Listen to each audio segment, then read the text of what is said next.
Pues según el gobierno cubano, pedir la libertad de los presos políticos es cumplir con el mandato de Estados Unidos. En este momento, ¿cómo deben ser las relaciones diplomáticas con Cuba, con esa acusación por medio, pero también con 30 presos políticos en las cárceles? Comienzo yo.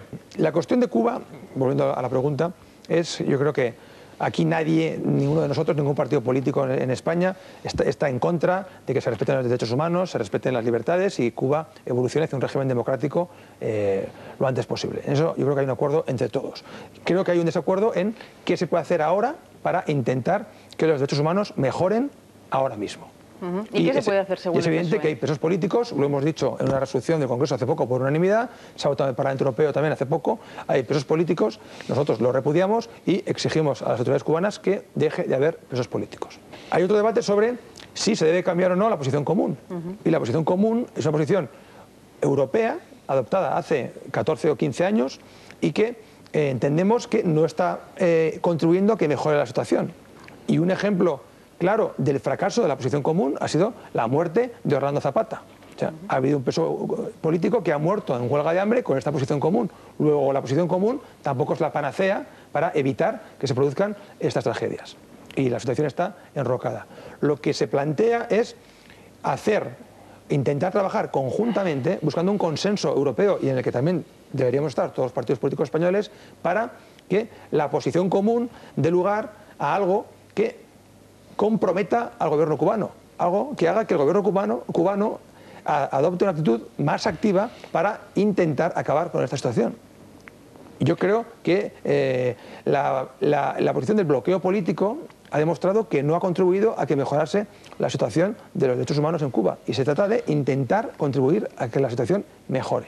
¿Cómo se puede contribuir a que la situación mejore en Cuba, Gustavo? Yo creo que es que nadie está propiciando una vez más la ruptura con Cuba.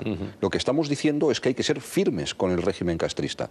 Nadie que tenga dos dedos de frente y que sea de verdad un demócrata puede negar que Cuba es una dictadura feroz, que lleva oprimiendo a los cubanos 51 años y que tiene 12 millones casi de rehenes que son los habitantes de la isla.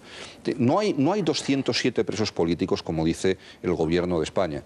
Esos son los que están internacionalmente reconocidos. Hay miles de ellos. Hay que recordar que en Cuba el Código Penal es uno de los más eficaces instrumentos de represión de la dictadura y que muchísimos presos comunes son en realidad presos de conciencia. Voy a dar dos ejemplos de delito en Cuba. Delito común.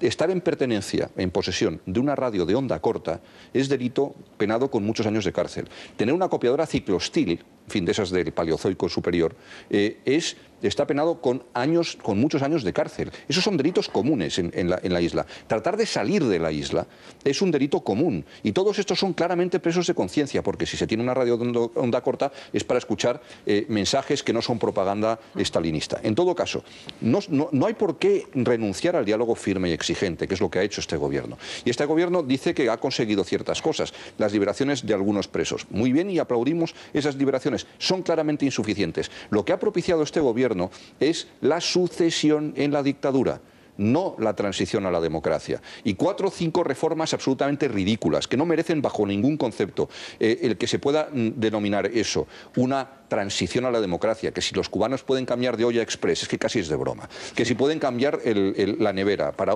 una que contamine menos y que consuma menos, o que puedan tener teléfono móvil, francamente no nos parece que sean medidas equiparables a una transición a la democracia. Y por último, creo que el gobierno se equivoca gravemente si cree que hay un consenso entre los 27 para modificar la posición común. No lo hay.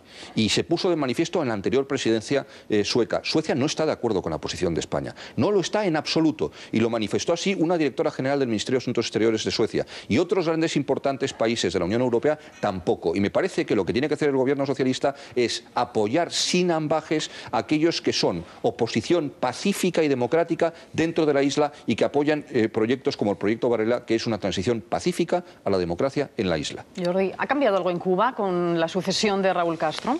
No, la estructura es la misma, son 51 años de régimen totalitario, es una isla que en sí mismo es una prisión. Es cierto que en otros países del mundo hay estados sin democracia, pero en el caso de Cuba estamos hablando de un país con un entorno democrático y en el cual hay una fuerte represión, una represión fascista, que hace absolutamente imposible la evolución del régimen, sea con Raúl Castro, sea con su hermano. ¿Cuál ha de ser la posición europea? Es evidente que España no tiene que romper con Cuba, España tiene que continuar influyendo, pero influyendo para que haya cambios sustanciales. Y los frutos del diálogo crítico, nosotros no estamos en contra del planteamiento de dialogar para cambiar las cosas, pero también decimos que los frutos del diálogo crítico han sido unos frutos muy pobres.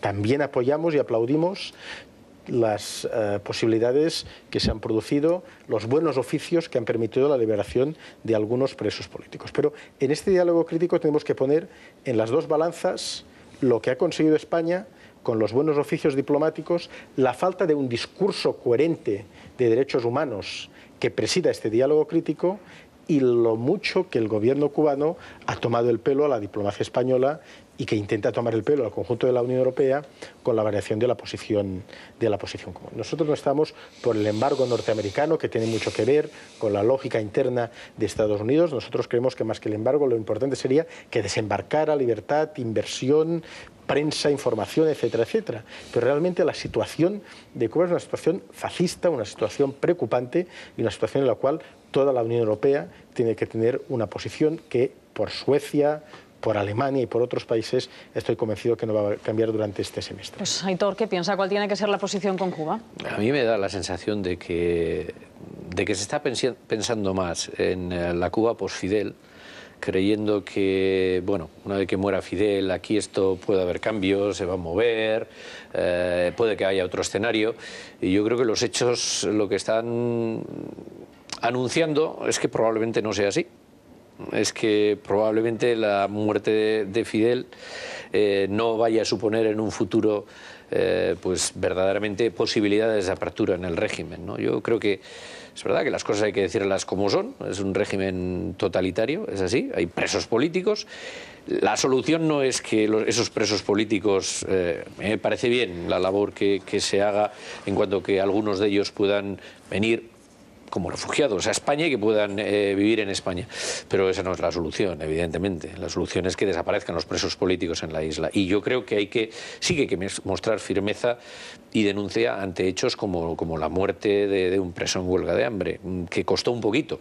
Es decir, costó 24 horas para que el presidente, sí, porque tuvo una oportunidad en una quizás se despistaría o lo que fuera, pero lo cierto es que en una comparecencia pública que tenía, que además iba a cuento con los derechos humanos, podía haber aprovechado y tuvo que ser al día siguiente, después de la presión por parte de los grupos políticos, para que se manifestara rotundamente. Se refiere a la condena del presidente del gobierno José Luis Rodríguez Zapatero, la muerte de ese preso político cubano en huelga de hambre, Orlando Zapata. Nadie está diciendo que se corten las relaciones comerciales, ni muchísimo menos, ni que vayamos a un embargo, y que tampoco se corte el diálogo. De hecho, se está haciendo con países que son totalitarios, pero si tienen relaciones comerciales, diálogos, y evidentemente así son las cosas y así es la política internacional, pero en materia de derechos humanos yo creo que sí que tenemos que ser firmes y marcar estándares. Juan, ¿tardó el gobierno en reaccionar? Yo creo que no, ante la muerte de Orlando Zapata? Al contrario. Esperaba la condena del presidente del gobierno un día antes, pero llegó al día siguiente. Se produjo de manera clara y contundente en cuanto se tuvo ya conocimiento veraz de la situación. Creemos y queremos que Cuba deje de tener presos políticos y que sea lo antes posible un país libre y democrático.